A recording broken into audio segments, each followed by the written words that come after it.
Good afternoon. We're here. Welcome to episode 4 of Sales and Data Podcast. We'd like to welcome Sam Turbs from Swindon, who does his own car YouTube page. YouTube as well. He's on YouTube. So if you want to follow and his videos. I got introduced to Sam. Sorry to interrupt you. Yeah, that's right. Introduced to Sam via sort of boho, really, and you guys coming to boho and doing a bit of boho and stuff. That's it. Yeah. You came pinged out. I was like, oh, this is cool. I like this, and I sort of more watch your videos and stuff. And yeah, they're pretty cool videos, mate. Oh, Yeah, thanks. Yeah. Thanks for having me on. That's right, mate. No problem. I mean, yeah. So literally, first question is, how did you get into the car scene? Car scene, right? That's back in 2006, 2007. Back in Top Secret days, if anyone knows, Top car Secret, scene from Swindon. We used to mess about. I had a Vauxhall Nova Mark 1, so nice. Yeah, cool. Like Max Power days, a biscuit on it and that. So we were sort of flying around back then. That was how it started, really. That was a bit of like the naughty days, really, compared to what we do now. The golden naughty days. Oh, you could get away with a bit more back then, though, couldn't you? Yeah, that's it. That's it. Not quite as strict. But we did things that we probably shouldn't do. But Hey, we all did it when we were kids, didn't we? So that's it. Yeah, definitely. And I mean, how did the YouTube channel come about? So the YouTube started from basically we just did so much stuff with cars and builds and things, and we never recorded any of it. We'd done some really cool stuff and just never had anything recorded. And we thought, do you know what? We're doing all this stuff. We need to start recording it. We go to these shows, we do these builds, we do funny things, and we just don't ever record it or have any footage of it. So that's how it started, really. Fair play. I mean, as Dave said, your videos are great and stuff like that, and you're getting a fair few views on them. And keep it up, you know what I mean. How did you find it navigating YouTube? I mean, I find it a bit of a minefield, a bit of a pain, really, isn't it? A little bit, yeah. So it's trying to find things that people haven't done, but kind of using stuff that other people have done as well, and sort of remixing it basically, and seeing what you can come up with. Because there's a lot of people doing car stuff basically, so it's hard to think out of the box and to keep posting. Basically, that's the hardest bit, especially when you've got a full-time job and things. It's difficult. But I think that's the trick to it, is just to keep posting as much as you can. Good content, and then you'll get there eventually, basically. I find the shorts has helped, because it sort of fills in the gaps in between videos, doesn't it? You can drop a short every day, and it doesn't have to be too long. You just quickly record yourself doing something, drop it on, and it helps to keep your channel fresh in between videos. Because how often do you post your videos? Well, we've sort of been doing the main videos once a month if we can. We'd like to do it every 2 weeks, but it's difficult to do. I've got a few sort of in the burner, but it's getting the time to finish them. But yeah, the shorts help to fill it in, definitely. Yeah. And you seem to get more engagement from shorts. I get quite a lot of people sort of engaging with it, whether it be negative or positive, to be honest, because you do get some negative things in there, but that kind of adds to the fun of it, really, I think. Yeah. I think I've noticed the views are higher on the shorts. I think it comes from sort of, I call it a TikTok craze, where people have short attention spans. So anything more than sort of 30 seconds, you don't want to bother. Yeah, that's so your big videos may get sort of, at the moment we're getting probably about 200 views a video on the big ones. But we've had shorts of it like 2,000, 3,000 views. Yeah. And some of them I'm like, this is rubbish. I'm just posting just to fill a gap, and it's like blown up, and I'm like, what the hell's going on? Yeah, it's mad. I mean, you do it. Sometimes you post it, you don't even think of it. Go to bed, wake up, and you're like, what? Where's all these views come from? Well, I mean, the first video we done, I mean, it took forever to upload as well, didn't it? Oh god, yeah. Our first ever video took best part of, I think it was about 26 hours overall to upload. Oh, was it? Yeah, because of the. I think it's because it's our first one and we were a new channel. They literally wanted to check every little second of it. So yeah, I think they're getting a bit stricter on that sort of stuff. So literally, I mean, now it's about an hour and it's done, it's uploaded. Yeah. But yeah, the first one was painful. I mean, I was sat at work. I had to take a battery charger with me because my phone died 3 times trying to upload it. You could send me updates, and it was just like, really, just on and on and on. Painful to watch. I flick it up and like 23%. I'm like, hour goes by, I'm having my lunch. I'm like, have a look, see, it's gone 24%. I'm like, you're taking the piss. That's it, and on there, I mean, Dave does all the technical stuff, because I ain't got no, know-how of electrical stuff nowadays. I'm old, but I'm in Stone Age days. But he kept on updating me, and it was just like, really. And then half an hour later, still loading, really. And then half an hour later, you know what I mean? He just on and on and on. It's just like, I miss God, Dave's messaging you loads. I'm like, yeah, it's updates like on the, the video uploading and stuff. She's like, is it taking that long? I'm like, yeah, it is taking that long. Yeah. Their policies are very, very different to say. I mean, I'm used to sort of Instagram. I dealt with Instagram a lot I've done other social media things in the past. Yeah. But they've always been Insta, and I always find Insta so much easier and user friendly. And even TikTok's to that stage now. But YouTube always seems to be stuck in this way of we're going to make it as difficult as possible for people to post things. They're a lot more strict, aren't they? Yeah, definitely. I mean, I try and post. There's like an algorithm to post in basically at certain times. I notice if I post some videos in the week, they don't do very well. Then so if you post on like a Saturday or a Sunday at a certain time, it seems to do better. I don't know if it's people were just sat at home more or not. I don't know. But then that goes with like downloading it as well. So sometimes it's worth downloading it and having a premiere basically. So you know it's already to go and you can just go boom, it goes on at that time. Well, I was weirdly, funny you should say, I was watching a YouTube video of a lady of how to sort of boost your things. Because you do, don't you? You sort of go, well, how can I make this better? How can I get more views? And this one woman said, there's a couple little things about hidden tags inside your profile on your videos, which I thought that was brilliant, genius. Never thought of that. And they like tag over bigger YouTubes, and it'll sort of drag people in on the algorithm, so you come up with them. The other one is set your videos to private, get them to upload in private, and then you can post them whenever you want to. Then turn them public, and they're literally instantly ready to go. I was like, that's absolutely genius. Why make a collection ready to go. So it's all ready to upload. So they're all pre-uploaded, ready to go. You literally just click a button and, like say, Premiere, and off you go. Yeah. I mean, years ago, I did post a couple of videos of me being stupid on a motorbike, but that was only a couple of videos. And my nephew egged me on to do it, and his friend. And I had one on my actual YouTube profile. I posted a video yonks ago. It was me and my mate uptown, and I think literally had 2 views, and it was me and my mate. That was it. It's like me with being an idiot on a motorbike. Like, I know I shouldn't have done it on private roads, but I was trying to show off and post on YouTube. It was me wheeling a Vespa. And stuff like that. You were filming on potatoes back then. You were actually talking about this. No, it wasn't. It was a guy. We weren't talking about Vespas. Yeah, he said he went into his dad's garage. He got a double garage, and he had 18 Vespas in there. Hey, I know. I got to talk about this. So why has he got 18? I used to collect them when they were cheap, and he's just left them in the garage. And it sort of made me think about how many times you bought a cheap car and thought, I wish I could just throw that in the garage for a couple of years out of the way until it's because like some of the cars I had when I was younger that were like stupidly cheap. You look at the prices of them now, and you're like, I wish I'd kept older. I'm sure you're I've had so many, I mean, so many like that. I mean, prime example, my RX-7. Yeah. My RX-7, I wish I still had that now. No, it would just be a pile of rust on the floor. And my S13. Expensive rust. And they have a pile of rust on the floor. And now the car that I got now is just like, a pile of rust on the floor. Will be like, will you stop digging into my car? Actually, what's up your Scooby? Why is it on axle stands? It's scared of the floor.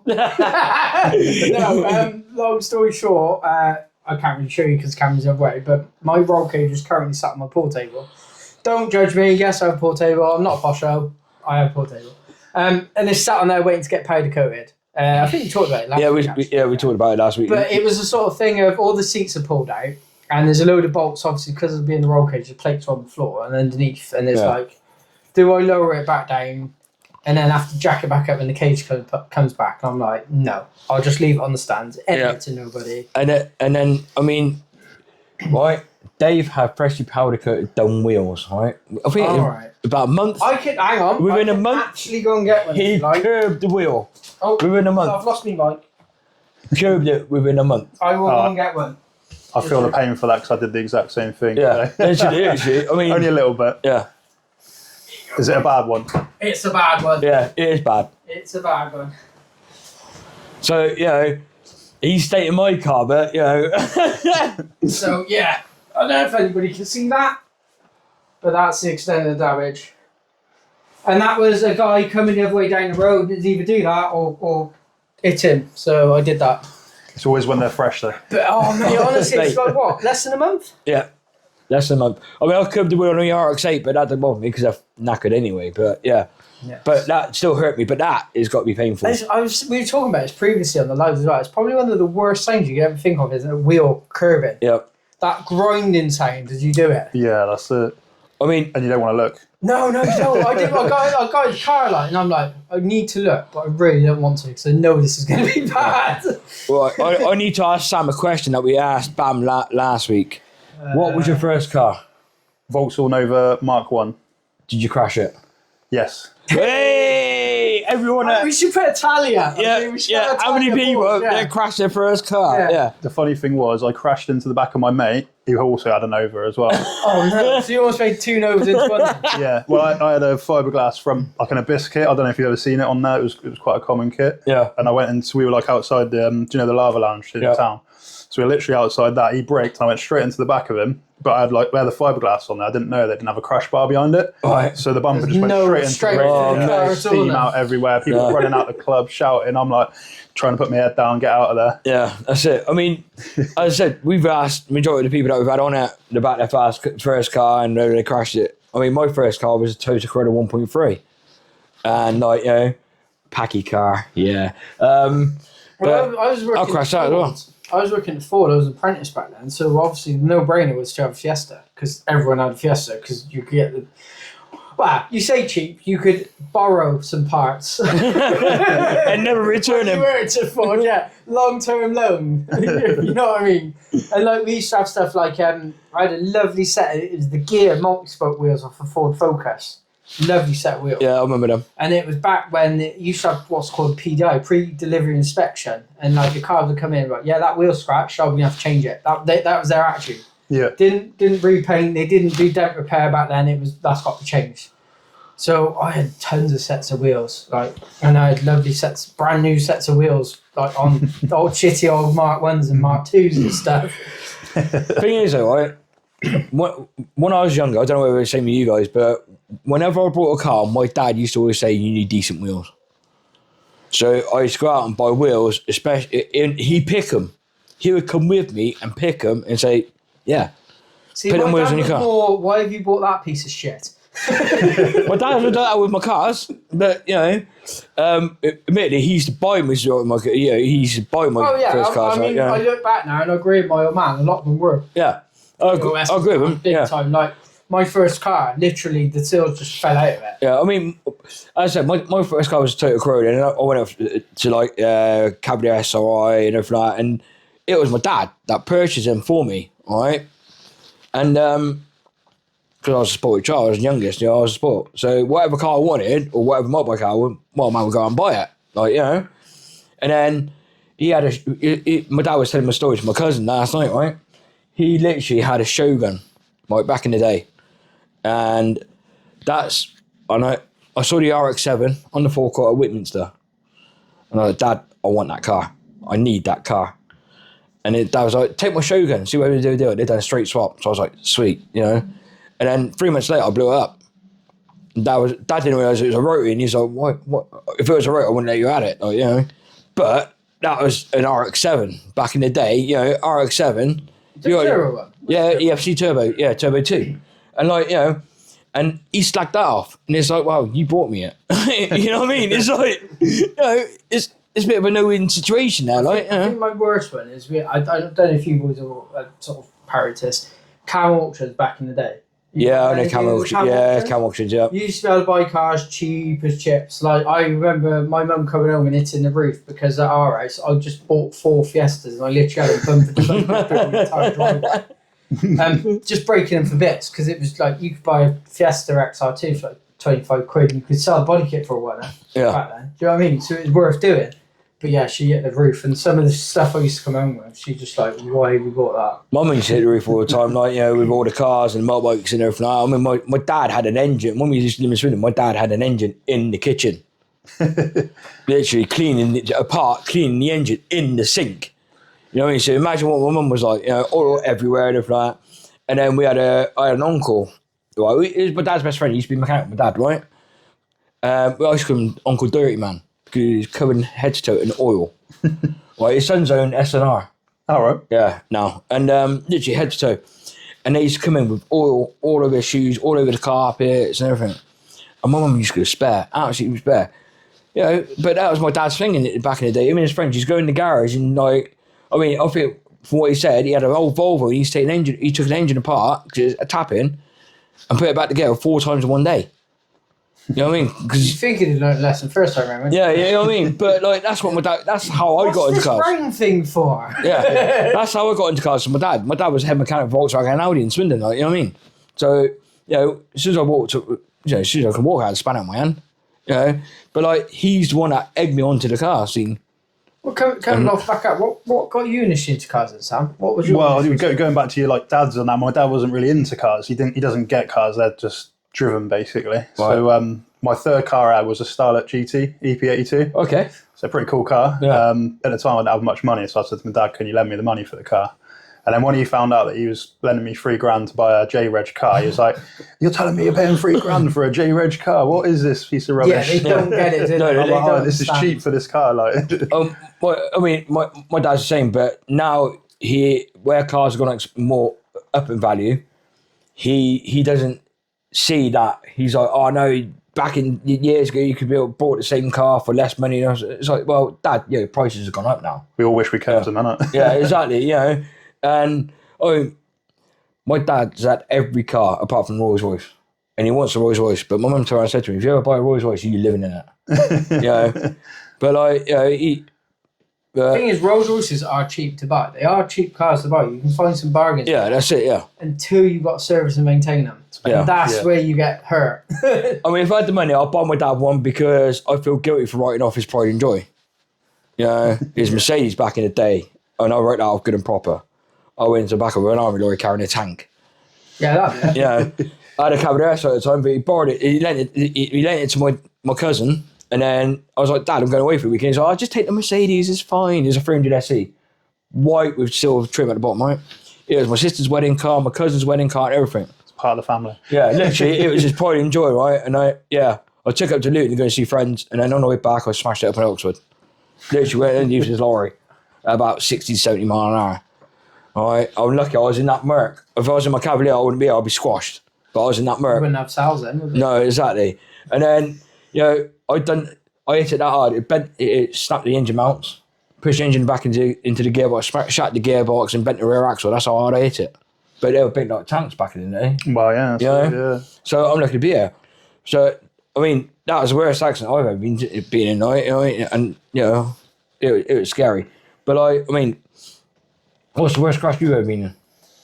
It wasn't in me driving, actually. It was my mum's ex-partner had a Mitsubishi GTO. Right. Oh, nice. He picked Very us up nice, from yeah. my mate's house to run us home. And he sees my mate in the car and he goes, oh, do you reckon I can do him? So he went past him, flew past, and he goes, oh, is there any nasty bends coming up? I went, yeah, there's a pretty bad one. But obviously he didn't slow down, went into the corner, back end went out, automatic, so he just started sliding, and then we ended up backwards into a hedge, basically. And luckily we come out of it all right, but the car wasn't. So Yeah. it really GTOs, yeah. You were looking for a GTO, I weren't was you? looking at a GTO not so long, but only because it sort of came up on my radar and it was a good price. Only till when I looked at it and it was not economically worth doing. I think They're a bit of a pain to work on, I think. They're crammed in the engine. I mean, talking about GTO, I saw one yesterday. Did you? Yeah, black one. Parked up. So the car park opposite Gloucester Keys. Oh yeah. Yeah, black one there. Yeah, auto. But like, yeah, I mean, GTOs, mate, they were good cars. So many cars you just don't see anymore. You see loads of them, didn't you? Like FTOs you used to see, and like even that Honda Accord. You see That's loads cool. of them. Yeah, We that's saw- cool. That was nice motor. You just don't see them now. Coming back to sort of bad purchases. Obviously, I didn't do that one because I knew it was going to be a bad purchase. What have you ever had a car? Both of you? Because I'll put it both of you. 'Cause Okay. I haven't talked to you about this either. Have you ever had a car where you thought this is just a really bad buy and I shouldn't have done this? Or parts that you've bought and thought this is the biggest pile of cack and bought it back off straight after? Yeah. I'll let Sam answer this one first. Well, I've still got the car actually. Okay. It's an Audi S3 8L. So Right. it's quite an old one. Like, you know what you're getting into with something like that. It's quite an older car, but I think if I wasn't a mechanic, like it would have been gone long ago. You know, all the comical things that go wrong with those is what's going wrong with it. I mean, it's currently sat on my drive with the steering rack leaking. So it's like I fix one thing, get it on the road, and then it's like, nah, something else has gone. So probably a financial mistake, but I love the car. I'd never sell it. Mine was, I know I loved the car and everything, but my BMW.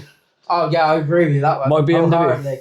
Yes. I mean, that's the longest car I've ever had. I mean, I don't know whether you ever saw it. No. Well, I originally bought the car blue and then smashed the front end in, replaced the arches, and it ended up being red, yellow, and blue. Then me and my dad sprayed it in his back garden yellow. But literally, it was a bargain, £100. I paid for it with 6 months MOT on it. But like, yeah, it was a nail. It was a nail. It was a nail. I mean, the rust issues cost me £1,200 to get it through the last MOT before I got rid of it. But like, yeah, I loved the thing. I still miss it, but it was, yeah, financial. Have you noticed the E46s have shot up in money as well? Like they're asking silly money for them now. I see a 330 petrol with 215k on the clock, right? They were asking near enough $4,000 for it. Silly money, isn't it? Right? $4,000. I mean, when I got rid of mine, I had a look at a 330, right? Silver, around the corner from where I used to live, and automatic. I took it up for test drive, and everything like 185k on the clock. And this is going back, not last year, year before. Right? And I took it up for test drive and everything like that. Drove lovely. Auto, I was going to convert it to a manual if I bought it. I was thinking £1,500 at the most.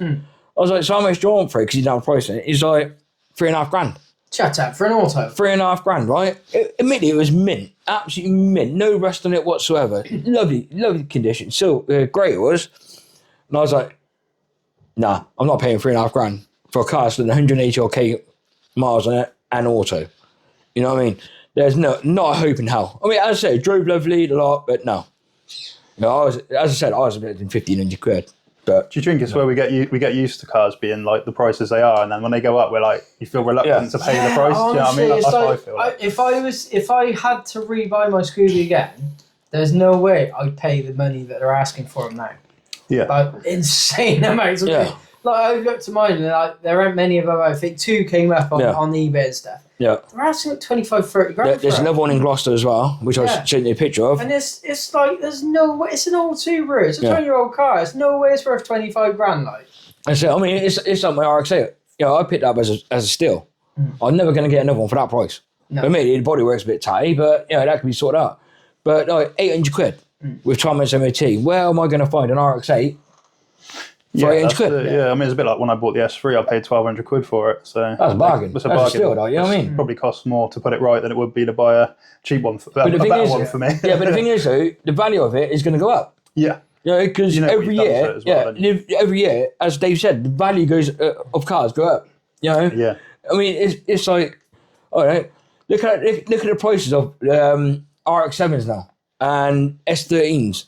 S13, you could buy a Rusty Shell for no less than £2,500. Skylines, mate. I would say of all the ones that have climbed lately, it's been Skylines. Yeah, it's because the American market is open for them now. So everyone from America is importing them over there. Yeah. You know, because I think it's over a certain amount of years you can get registered now. I mean, it's madness when you look at like you'll see them on eBay like R33 non-turbo auto and you want £12,000 for it. What are you talking about? Yeah, I mean, like everything about that car, I would change, and you still want £12,000 for it. It's like I saw a 4-door R34 going. I mean, 4-door R34 was unheard of years ago, wasn't it? Yeah, nobody wanted them. And now, right, one's going. I've seen one going for £30,000. It's just not worth it. Yeah, £30,000 R34 4-door. It's got the wrong engine. I have a Neo engine in it, which is chocolate. You know, it just ain't worth it. But like, it's I mean, especially the Japanese market, it fluctuates, doesn't it? Yeah, it fluctuates all the time. You know, worse than gold. Yeah. You know, but like, I mean, with the Audis, the VW scene and all that lot, and the Audis and everything, they stay round about the same price. Yeah, they never drop. Especially. Yeah, they never drop. Yeah. I mean, they're always going up. Yeah. They don't fluctuate enough like that. It's like Gazzy with his Mark II. Right? 1.6 automatic. Right? That's worth stupid money now. Yeah. I mean, that is just ridiculous money. Mate, I've had a look at doing caddy. Cause I always dip my toe in. I've had a look at doing another caddy. Yeah. And like they're wanting like $2,000 for like no V5. The bed's gone. The rear axle's gone. Mark 1. Yeah, and it's just like. I wish I'd done one when they were cheap. Like. I did. To be fair, I did mine when it was cheap. And the green one. On the cusp of them going up in value, so I made good money on it. But. Yeah, honestly, what they're asking for them now, I call it the VW tax. It always has been. It's always been, you look at like the spec model of say VW Golf. You look at spec model of VW Golf compared to like I don't know a Fiesta or a Polo, not Polo, Fiesta or Corsa. Yeah. You don't get anywhere near what you get for your money at the other two that you get out of Volkswagen. I mean, Germans have always had that like advantage. Well, they did when they were reliable and well-built cars. Yeah, but they nowadays haven't been like that for about 15 years now. They've always been. They're just as poorly built as the rest of them. I mean, look at Peugeot. Right, prime example, Peugeot. Back in the day, you had the 205 GTIs, you had the 405s, you had the 309 GTIs, 106 rallies and everything like that. Great little cars, absolutely brilliant, and everyone loved them. Right, but now look at, as you say, look at the new ones.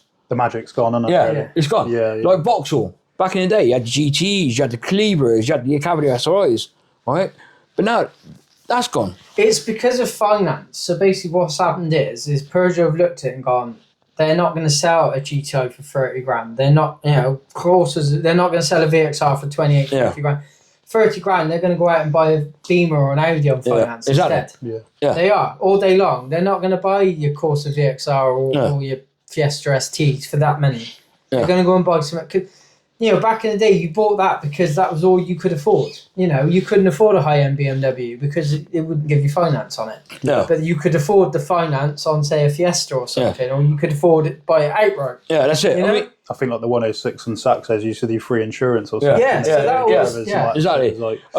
It's like Kia with the 3-year warranty or lifetime warranty or whatever it's called. I mean, people go and buy them because they're cheaper and you got the quality of them great, right? And you got the specs of them great for the price. Yeah. Yeah. I mean, when they first started, obviously they're crap.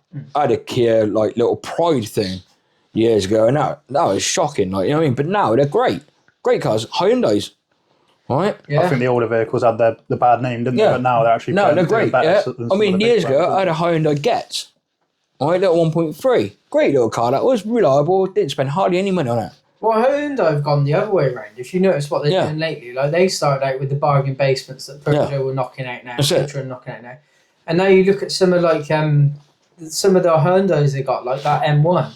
i30N. Quick little car. i20N and all that, yeah. Quick cars, like little pocket rockets. I mean, it's like Kia, right? If anyone out there got a Kia Stinger, let me drive it, because I love those Kia Stingers. Right, they're big cars, but they're quick for what they are, and like even as well. Yeah, exactly. For I mean, I think you could pick up one well, they don't do them brand new now, but I think back when they first come out, I think you could pick them up for like 40 grand. It's a quick car for the money. Yeah, every single added extra. But now it's just like So we always we talk quite a bit about what's the next like modern classics. Like you got your old 205 GTIs. What's the modern equivalent now? That's going to be like 10, 15 years time. Are we going to be going? Oh, do you remember that? Do you remember that i30N? No, we haven't. We were talking about this, weren't we? It's like there's nothing coming out now that I would say is massively memorable, like the cars we had back when we were kids. Like you look at you're not going to look at the I don't know. You're not going to look at a Fiesta ST. They're like mass produced, aren't they? 15 years down the line and go, that was an amazing car. It's just a car. Or is that because we're older? Maybe. That, I mean, but it's like Renault resurrected the Renault 5. Yeah, but they did it electric. And same as Ford, isn't it, with the Capri, isn't it? Yeah, that's it. They're doing that and everything like that. But I think Renault on that side, Renault have done the right thing because they've kept the right shape. They haven't they haven't changed it. Oh, they modernised it, but they haven't changed the actual shape. It's still square and boxy, right? But I reckon that looks cool. But it would be better if it had the 1.4 turbo engine in it again. I mean, you come back to, like you say, maybe it's because we look at rose tinted glasses. I think we do, but also in the same sense is late 90s, early 2000 cars. We had a lot of good choices. You think back to what we had, like even go as far as early 90s. You go early 90s, you had RS Turbos, XR2s, you had GSIs, you go Jap scene, you had some GTIR Pulsars, you had Skylines, you had Supras, you had sleeker GT4s. I could go on and on. We haven't got that range now. No. I mean, I had a Mark 1 Corolla GTI twin cam 16 valve back in the day. Red one, right? And I'll tell you what, right? That was a great little car. Quick little car and everything for it was.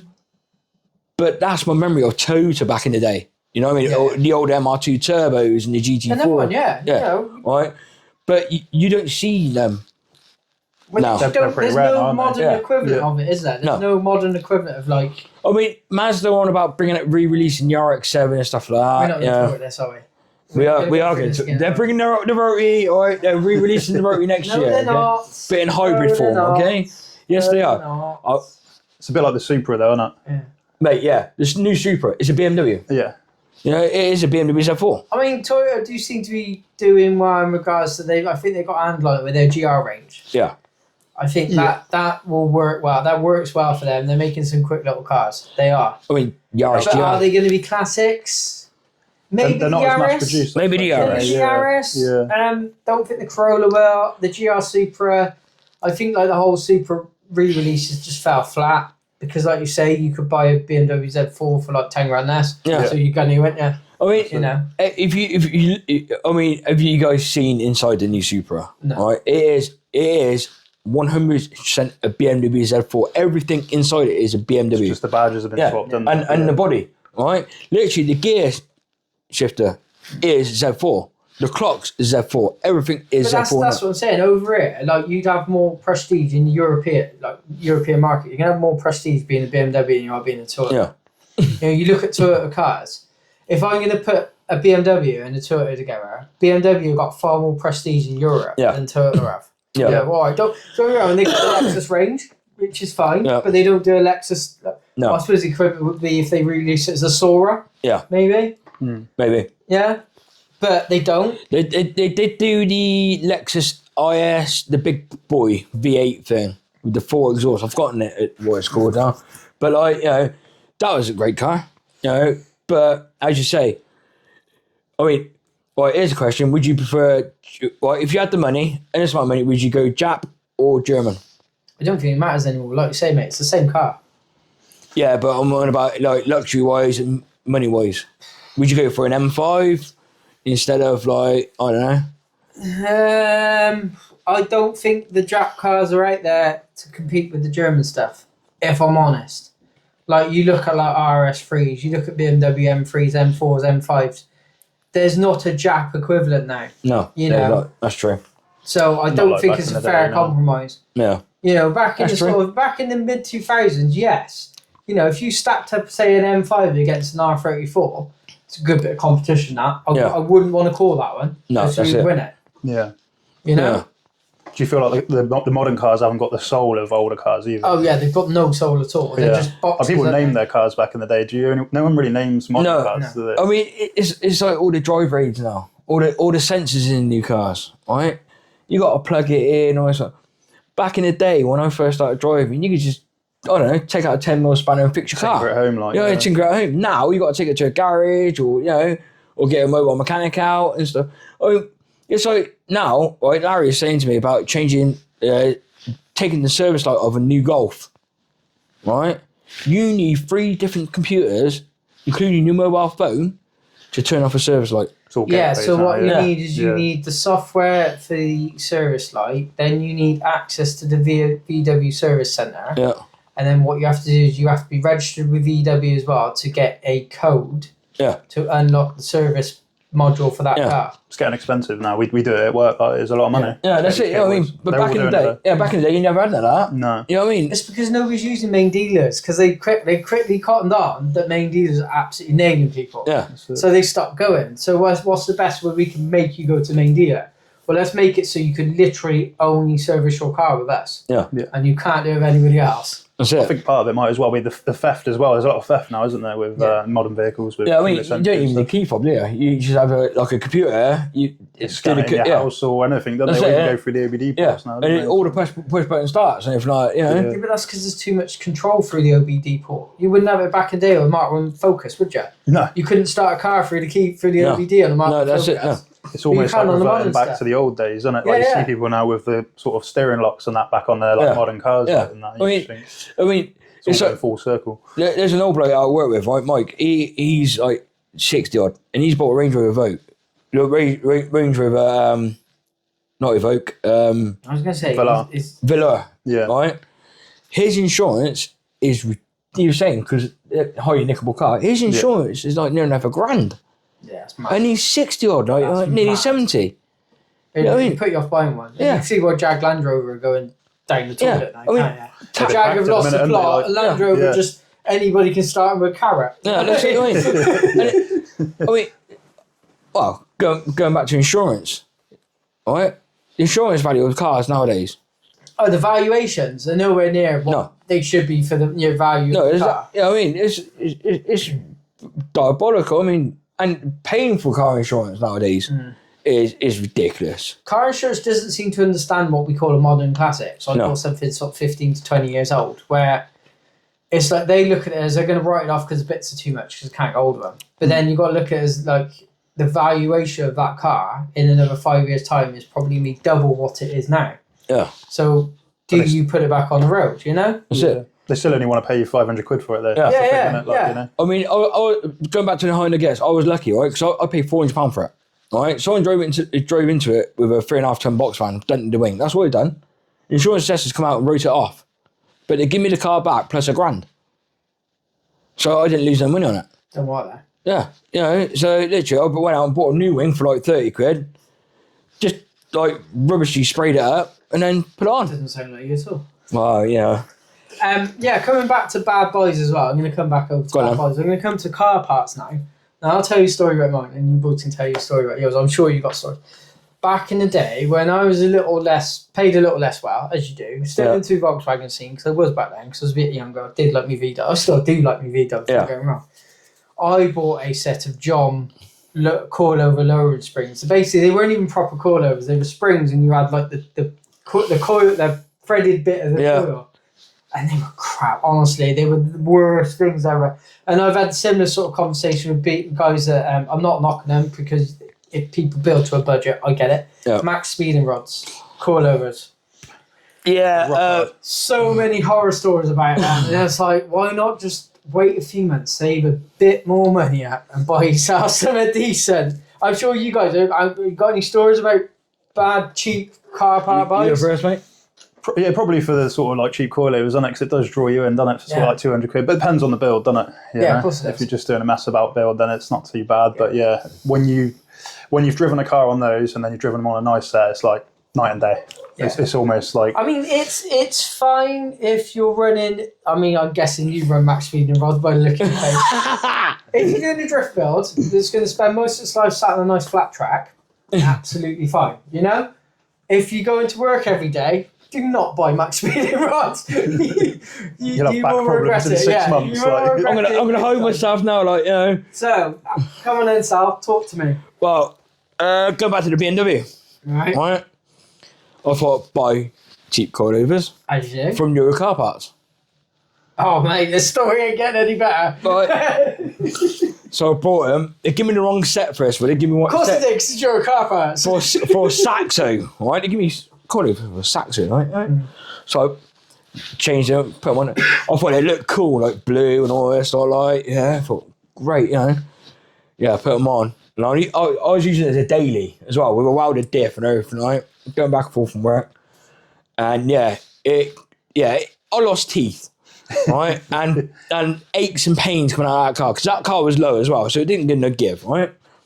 So then I thought I'd get rid of them. So I chucked them in the bin and bought some more coilovers, thinking they were decent one off eBay, right? I some fucking weird make. I thought, yeah, they look cool because they're yellow, matches the car, yeah? Same again, hard ride. I've forgotten to say, even harder than the ones I bought from Euro Car Parts, right? Even my missus couldn't move after getting out of the car, you know what I mean? Because aches and pains everywhere. I mean, driving it down to Swindon, and I drove that thing up to Middlesbrough to go and watch drifting with those coilovers, Mate, right? So, yeah, going up and down that motorway, right? And little roads, everything. Yeah, literally, right? Mate, I had a jaw ache, right? And I wasn't even talking because it was stripped out, right? I still had the heavy seats in there, in the front Yeah, seats. them leather seats. Drift back leather seats.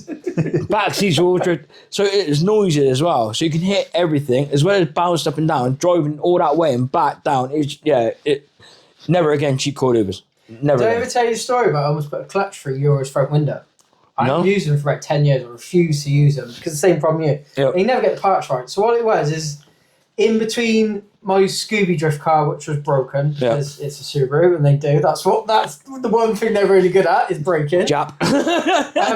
And I didn't want to run the Skyline on, it was skid risk. Yeah. And it's like, I ain't running the Skyline on skid risk. Yeah. Like, I'll have no fucking car left. No, that's it. So my mate had said, well, I got a 7X5, I only want 50 quid for it. I was like, well, same, I got a trailer, I just wanted a drift missile. That's all it was. Yeah. Literally, I booked my drift session, just wanted a car to take down there and go sideways in. Yeah. And he said, well, it's good, but the clutch is welded on because it's a ZD clutch, and their common fault is if they're left for too long, they weld themselves to the flywheel. Same, no problems, we'll strip it out. So we stripped it out, I think this was on the Thursday morning. It must have been Thursday morning, because Friday afternoon, went down to Euro, said, need a clutch. Sound, all right, we'll order it in and be here the next day. So we went there the next day, literally, didn't check it, because as you do, you don't check the box or nothing. It said MX5 on the side, saying no problems, like, take it back. Went to fit it, it's like, this ain't fucking lining up. Why is this not lining up with any of the splines? It's lining up with nothing. Like, you're trying to get the box on and the box ain't going on. Like, it lined up with the flywheel fine, but couldn't get the box on. Took it back off, looked at it, and then printed on it said Honda Civic. I was like, take the piss. Like. So not only did we have to take it back on a Friday afternoon, they couldn't get hold of it. Bearing in mind, drift session was on Saturday morning. So I lost out on a clutch that I literally almost put through their front window. Yeah. And I missed out on a drift session, which back then was like, by the time you paid for your driver and, well, it's 2 drivers, and we paid for a passenger as well, that was like 180 quid. So down the drain, because we couldn't do it. Lucky enough, literally on the Saturday morning, one of my mates, Aid, had his E36. Remember his purple E36? Yeah, I remember that, yeah. He said, I'm not going down this weekend, borrow my E36. I was like, that's great. No, cheers, mate. You've bailed us out of this situation, like. I regret that big time. 15-inch wheels, balloon tyres, and the cheapest coilovers you've ever known in your life. That thing would not go sideways. It would just fucking crab like that. Every time you went to try and go sideways, it just bounced. It was awful. I mean, going back to your clutch, right? Well, obviously I work for motor parts. Sometimes we get clutches or brake pads in everything like that. They've boxed them up wrong. From the factory, they've boxed them up wrong. Yeah. Right, so literally we have customers in angry, like, you know, but it's no fault of ours. It's the manufacturers, or people return stuff in a different box. You know, and I don't know whether you get I'd always the same be a thing bit where you work. suspect to that. If I was in that line of work, I'd always go, I'm just gonna have a look in that box, like, just you're bringing it back just in case it's not a brick. Yeah. The thing is, you don't think of it when you're age because you know the drive. To be fair, I mean, I do a bit of driving as well. Drivers just want to get in and get out again. Yeah. You know what I mean? So they I don't know whether you get the same. We set a rule: if it's not sealed, we don't want it. Basically, if we know the box has got the seal on it and no one's broken it, pretty good, really. I think most of the time you're all right. But you do get the odd, like you said, the odd ones. I think people just probably nick them, nick the bits and put it back in, and then they got their right clutch, but or whatever part you got, and you end up with the wrong one. Yeah, that's it. Yeah, which is really annoying. That happens, but it's always on the car that you need. That's not going to be a part for tomorrow or that day. It's always the worst one, basically. We get the car's on the ramp. I need it now. It's like, well, sorry, mate, but you know we can't get one now. It has to be tomorrow night. You know. One of my biggest gripes at the moment, and it's not knocking you guys, because it seems all parts places are very similar sort of thing. I understand it because of space, but it's still frustrating. Is nothing ever seems to be on the shelf anymore. Even the most basic things like a set of wipers. Oh yeah, I've got to order them in. Well, why? It's a set of wipers. How much space is that going to take up? It's because the style of wipers most would be the most popular ones. Right. So literally, obviously, the most popular ones you sell more of. No, I mean, I understand that. Like, they're not going to stock a set of wiper blades for, like, I don't know, a Mark 1 Supra. Yeah. But I haven't got a Mark 1 Supra. I've got a little Citroen C3. They made fucking hundreds of thousands of the things. Do you know what I mean? Yeah. Every time I look, there's one down the road, you know? Yeah. Why have you not got them on the shelf? I mean, I did have them on the shelf, but I forgot. All right, yeah. I did tell you I forgot. I did tell you I forgot. Yeah. But I did give them to you eventually. Yeah. But, like, you know, it's like, sometimes for Vauxhall Corsa, you'd think, like, I'll break this and pads for them. Yeah, because it's a common little car. They're but majority of the time, well, some of the time, we haven't got it on the shelf. But why? What is We the have reason not. behind that? I don't understand it. Maybe because it's a popular car and those people have them, and obviously order the part, get the parts and everything. So the manufacturer's trying to keep up. Yeah. So that's why we haven't got them in stock. Or if we haven't got them in stock, another store might have them in stock, so we can get them. Well, I've worked in garages. I've owned a garage myself. I'd ring you up.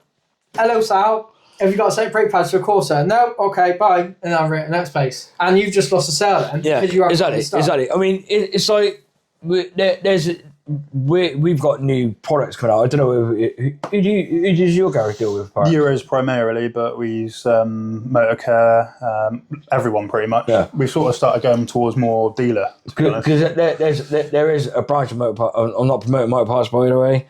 There is a branch of motor parts down in Swindon now. MPD, yeah? Yeah. Yeah, we do use a bit of them as well. Yeah. We only use Euros because you get the sort of kickbacks from them and the training and all that sort of stuff. Yeah. To be fair, Euro Swindon's not too bad.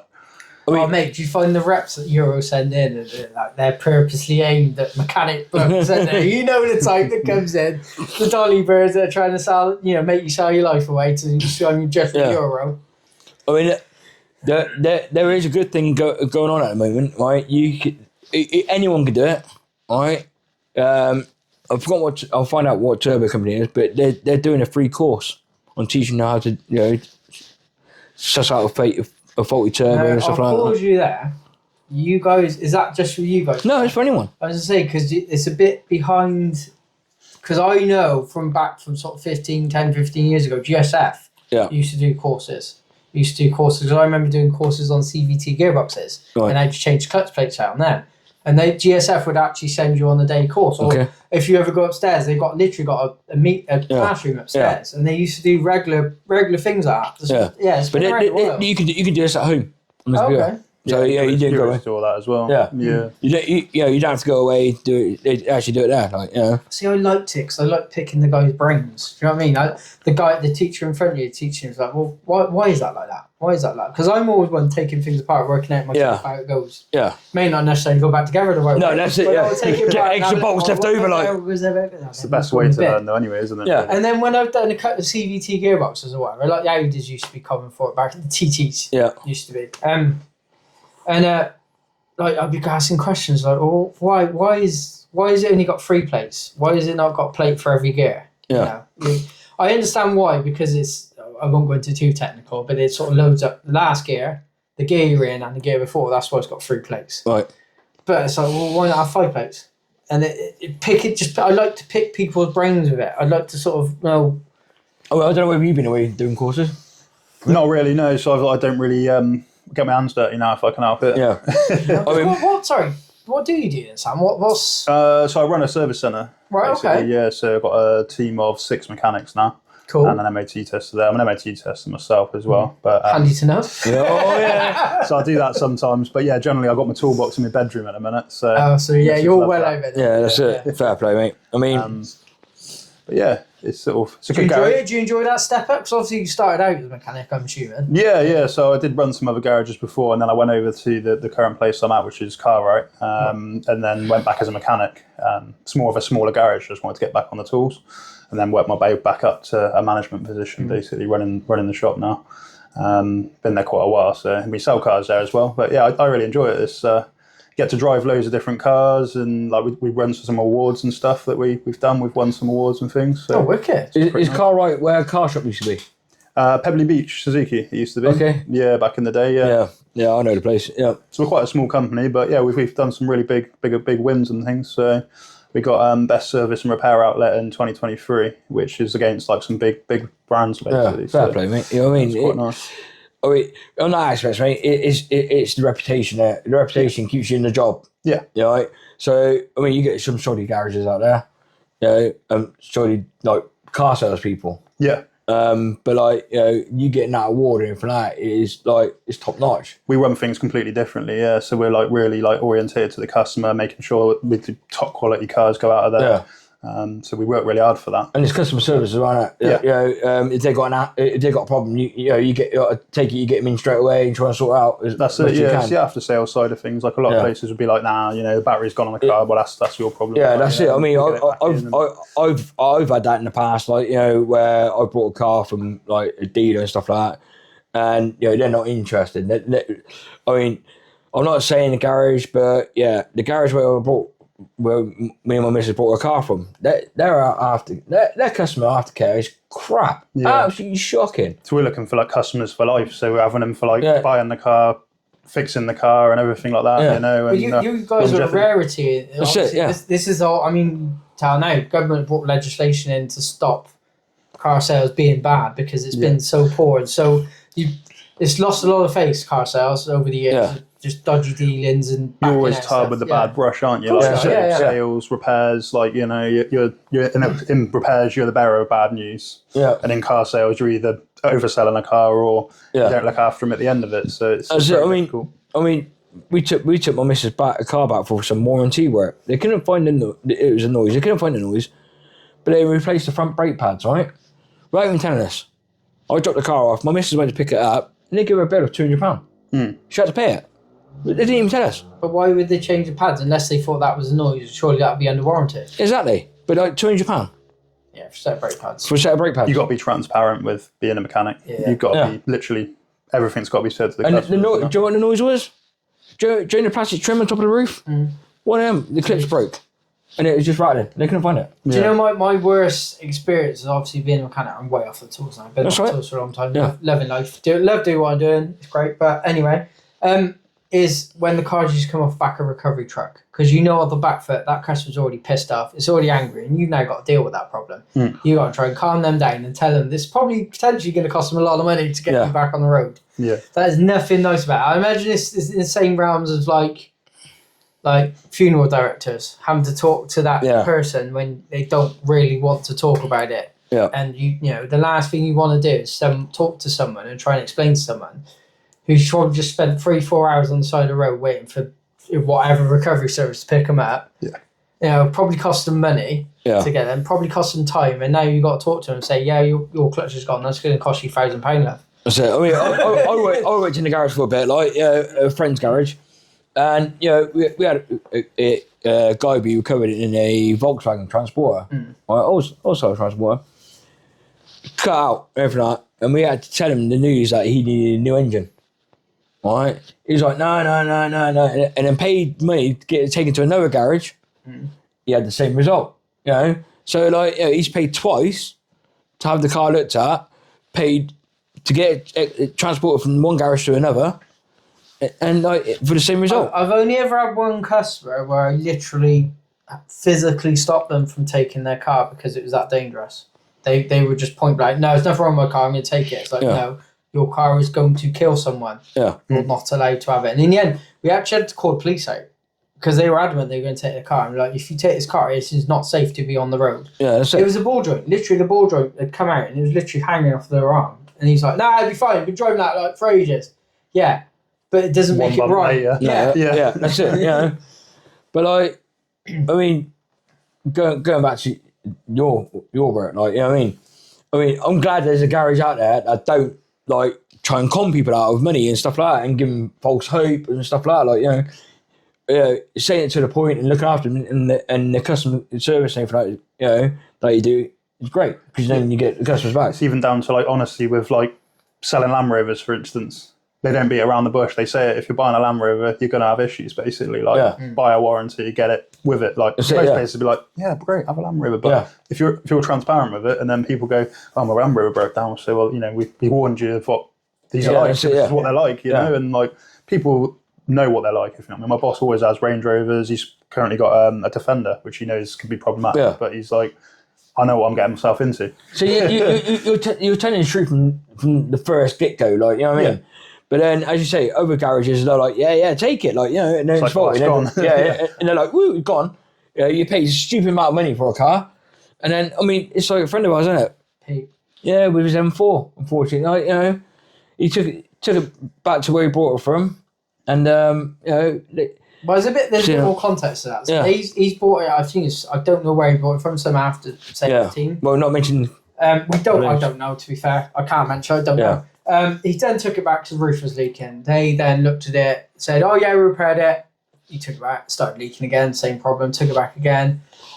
3 or 4 times he's done this. Then they started putting it into BMW because they're like, "Well, we need BMW to look at this. It's obviously a bit beyond us," which is understandable. I get it. BMW looked at it a couple of times, said they repaired it. They again same problem. He's then come back to. He's finally took it to BMW for them to do a full assessment on it, and it turns out the roof's twisted? The roof's twisted.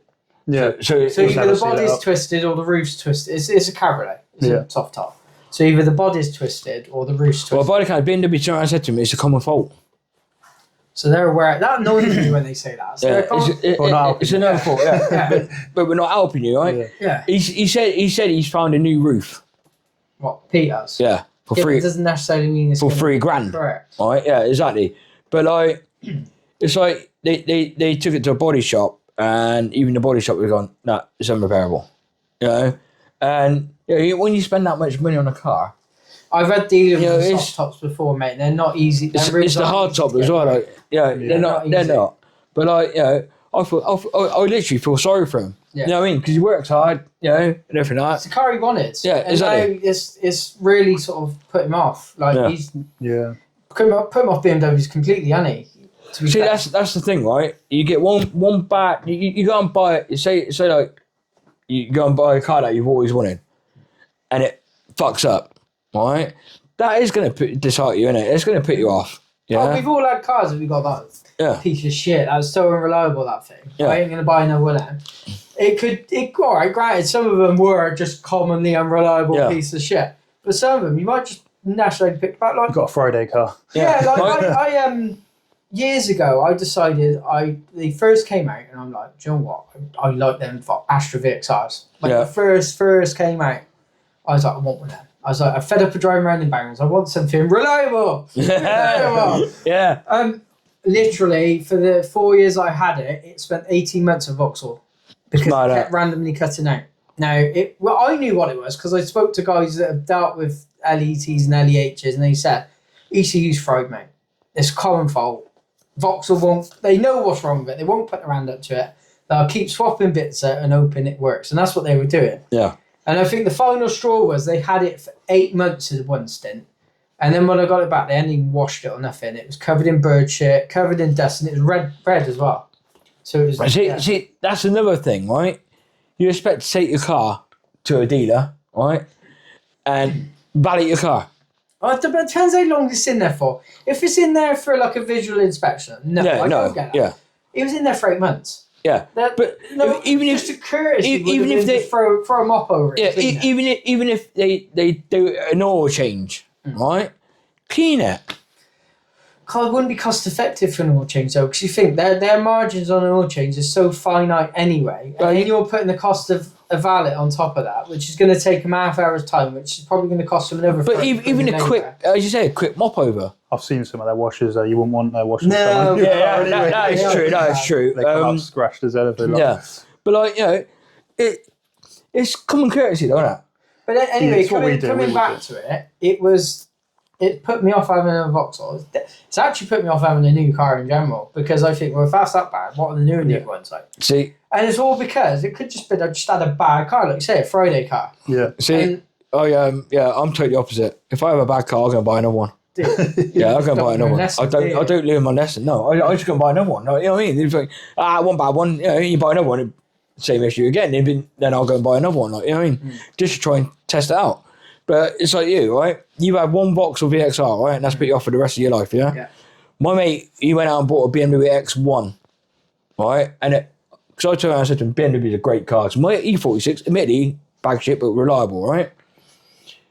Yeah, I said to him, BMW is great. He went out and bought an E46, convertible. Loved it, right? But it's too low for him. Yeah? So he went out and bought a BMW X1. Right. Fucked up, right? Fucking fucked up. Now he's put off BMW. It would, wouldn't it? Yeah, Yeah. it does. But with me, if I went out and bought a BMW X1 and fucked up, I'm going to buy another one. You would. I would. Replace that one. Okay, yeah, to replace it. If I don't give a fuck, if I like a car and it's unreliable, I'm still going to buy another one. Because you love the car. Because I love the So car. by that theory, I expect to see a set of max speeding rods on your RX-8 then. No, not on the RX-8. No, I've learnt my lesson. No, that had decent cordovers. But I went the same That's the point. way as you, to be fair, on the newer cars. So I had loads of like bangers, like £500 cars. I thought, you know what, I'm going to get something pretty new. So I bought it was probably a couple of years old, 2004 plate Jimny. And only had like 12,000 miles on the clock. I thought, brilliant, man. I was like loving it, like taking it off road and things. And it literally, I spent thousands on it, like putting it right. It just kept going wrong all the time. And I just thought, do you know what? It doesn't make any difference if I buy a brand new car or an old car like it's cheap. Yeah. See, it's just like craziness. At least with the £500 banger, it's bought and paid for. Yeah. You Yeah, haven't just got that get it monthly away payment and, plus the repairs Yeah. on top. but the Jimny, right? That must have been a bad one because I've heard loads of good reports about the Jimnys. It's all right if you bought it cheap, but I paid quite a lot of money for it. Yeah, that's true. But it's like Chunk had one. How the hell did Chunk fit in? Right, he had one, right? And he used to take it off road and everything all the time. How? Never had an issue Did it with have it. a roof? Did he just Yeah. sit on top like a Hot Wheels Like fireworks Mr. guy? Bean in his chair, like But he had one. I don't know if he's still got it now. But he took it off roading. He took it everywhere and never let him down.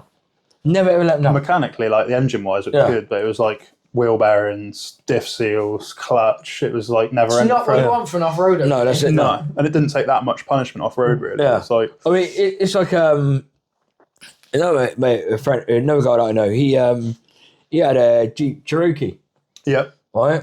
And he used to off road that. He put bigger tires and it jacked it up and everything like and he took it everywhere. Literally There is the everywhere. old girls MG. Yeah, mate. Yeah. Yeah. When they first come out, we had a guy, a friend of ours. He lived in Stroud, and he had one. Right? He said he drove it down to Swindon to watch Speedway. Yeah, used a full tank of fuel just to get down to Swindon. I had a mate that I mean, he didn't hang about in it, mind, but yeah, It had an MPG. I don't know if you know the Jeep. Yeah. It had the MPG just above the Yeah. rearview mirror, yeah. and you could do it and literally put his foot down and it go to about 4 Yeah. MPG. Oh, yeah. It's not one for a daily use, is it? Unless No. you've got deep pockets. Like, I mean, my dad had a petrol ML, right? And I took my mate and his missus up to Worcester. And I was like, watch the miles per gallon on top of the rearview mirror. I was like, watch this, put my foot down, 0 miles to the gallon. It's like, hang on a minute, like, and then you ease off, and you Gauge roll up to a roundabout, you're doing 99.9 miles to the gallon, like, you know what I mean? It's like, how does that work? Like, but yeah, literally. But I used that towing the RX-8 down to Devon. I bet it towed well because if Oh, mate, it that towed sort really of well. big lump that sat It- thirsty, it towed really It well. towed really well. But I drove through centre Bath, massive car trailer, through busy school traffic as well, because we left early in the morning. But yeah, it was great. What's the furthest you guys have been to pick a car up? You go first. I don't know, probably like Stratfordshire or something like that. I don't know how far that is. So I've got a Okay. 106 XSI Series 1. Yeah. And I travelled all the way and it had a pinhole in the water pipe. So the whole way back, we're like trying to find Halfords, getting electrical tape, taping it up, Yeah. got it home. But yeah, I think that's probably the furthest I've been. I haven't been much further than that. How far have you been? I was No, come locally. on, let's do it. I've been to Derby. Oh, I think I'd win here. I've been to Edinburgh. We're all the cheapest cars out there. Yeah, They've that's got it, the yeah. best prices. Yeah. It is. You ever go on Facebook Marketplace? Like, that's it's an true. absolute bargain. Where is it? Glasgow. Yeah. Yeah, but the thing is, though, driving to Edinburgh, did you have the windows up, door locked, and everything like bulletproof vest, I stab-proof had vest? my Nissan Navara with a trailer on the back, so I just looked like yeah, I can't say the word because it'll probably get cancelled, but I looked like a certain type of person that you wouldn't want to nick off. Should I say? But I know what sort of person people. Yeah. Yes, what a few family members. I like had that, a but, near enough brand new Navara, and it looked proper yeah. that style Yeah. of car. But I mean, yeah, Derby's that was when I managed to driving at Derby. Took a mate to buy a yellow Fiat Coupe Turbo, 25 Turbo. Nice. Yeah, he drove off the driveway and I drove her straight into him. I met Joe at his the house. 25. That was a quick little car. That They were thing. quick, to be They fair. surprised me. Sound great as well, didn't they? Yeah. Yeah, Yeah, them fine. little All right, fighters. what's the fastest car you ever drove? RS6. Yeah. They're animals, weren't they? Yeah, I know. Tuned up as well. Like the thing was, I drove that and then got back in my S3 and I was like, I need power. Yeah, This I is bet. slow now. That's the thing, though. I mean, how about you? Fastest car you ever driven? Me personally, probably my Skyline. Yeah. Me as a passenger, Litchfield R35. Right. Joe's, I Yeah. think we talked about it Yeah. before, just absolute animal, that thing. Because highway driven, admittedly, it wasn't on the road. Aerodam. Yeah. I said this before. I Aerodam. said that as well. Yeah, you did. Yeah, Aerodam. One line. Yeah. Mental. Mate, absolutely crazy bit of kit. Absolutely nuts. And the fastest car I've ever been a passenger in, and this is nowhere to lie, Nissan Sunny GTR Pulsar. Really? Yeah. That thing was Fastest or scariest? fastest and scariest. That thing was mental. Because they literally made out of Absolutely tinfoil, mental. weren't they? If you scratch Yeah. the back, you could see the Honda Yeah. being under the thing. This thing had been tried and tested the fastest one in Europe. And the thing was absolutely crazy nuts. Literally, I never liked them. It's not a car you see much anymore. No. Like even back then, Right. it was like, They were always nice cars, but I never liked the shape of them. Right? Because it reminded me too much of a Sunny. well, Yeah. it was. Yeah. What, Look- what were you expecting? Like the big vent of the bonnet as well. Oh, see, I love the bold, I mate. didn't The used to bold like made it. the car, man. I didn't used to like it, but then when he The GTR style front bumper as well made it for me. That was a cool. but when touch. I mean, it was a friend of mine. It was his old boss's car. This is going back years ago, and he pulls up outside. I was running a shop in Strada at the time, and he pulls outside. I'm outside having a fag, and I'm like, "What the fuck are you doing in that?" He's like, "This is my boss's like toy." I'm like, "Oh, okay." He's like, "I'll take you out in it." I'm like, "Right, okay." Bear in mind, he just drove on the road, right? So he gets in it, a roll case, 2 seats, and a wooden box in the boot, right? So I get in it. Who is this noise? I'm like, "What the fuck is that noise?" I just get to the traffic light. It's like, he opens up the centre console. He's like, "Turbo time. It tells you when it's time to play, and it's time to play." I'm like, "Right, okay." We went down past B&Q, right, in Stroud. Right, down the hill like that, it felt like we were wheeling all the way down the hill. And this was in the dry, mind, right? Spinning up all 4 wheels and everything. And it took me on the overpass. It wasn't even running right, it was running off 3 cylinders. Right? The thing was absolutely unreal. I think it was something like 650 horsepower. Right? Anyway, he gets back to my shop, and he's like, "Hey, I showed you the best bit." Yeah, I was like, "What's that?" He goes, "Opens at the boot, opens at his wooden parts," and he's like, "Biggest can of NOS I've ever seen in my life." Right, so basically, his boss had it programmed for this NOS to kick in at 2,500 revs, and then also kick out when the turbo kicks in. Right, the thing was nuts. No wonder the thing was running on 3 cylinders. The NOS wasn't connected at the time, but fuck me, that thing was scary. It was quick and Why are you scary. having a wooden box? I don't know, but it was scary. Yeah, I'm looking like, was- look at this in the boot of my Mate, car. it was nuts. Oh, mate, and ever since I loved them. Ever since I loved it. They are cool. And it was on- front and side. Yeah, Yeah, side view wasn't that great. It was on Front end. 14-inch Oz Polaris wheels as well. You know, the old Polaris, bent, yeah. Yeah, it was on one set of them. Oh my god, mate, that thing, it was black. That thing was absolutely... And I think then, they're all in black. I don't think I ever saw any posters. mate, mine's got a red one. Black. Mate, mine's got a red one. Really? Yeah. Oh, they've only ever seen them in black. And there used to be a white one going about as Yeah, well. there's a couple of white ones, isn't there? Yeah. Yeah. But like, I mean, and then I brought back in the day when back in the day Fast Car Max Power was there, right? And during when Fast Car used to have, I think it was Fast Car Max Power, they used to have the Rolling Road thing, right? That car was actually on the Rolling Road. Right? They'd done a Pulsar day on Rolling Roads. And that car was actually on the Rolling Road, and it literally decimated everything else. I used to love that. I used to read through, like, you used to have, what were you expecting? 3 horsepower. What did you get? 1. Yeah. It blew up. Yeah, that's it, yeah. Or they underestimate it just to make it look good. Yeah, like, you know yeah. what I mean? Yeah. I mean, it's like Max Power magazine when you used to flip through it and you see all the women. Remember all the women? Oh, no, I never looked at them in the magazine. Traced over the car bonnet, like, and they're like best position and all that side. It's like, really? So in other words, you're selling yourself because you're a car slag. You know what I mean? Mate, I never saw any of them birds at them coming. No, the not ones me. that do that. No. Like, You know what I mean? But, Yeah. like, I mean, Max Power Live. I don't know if you guys went to Max Power Live. Did you go to Max Power Live at the haven't, NEC years ago? Right? They used to have, like, strippers on stage. Yeah? yeah.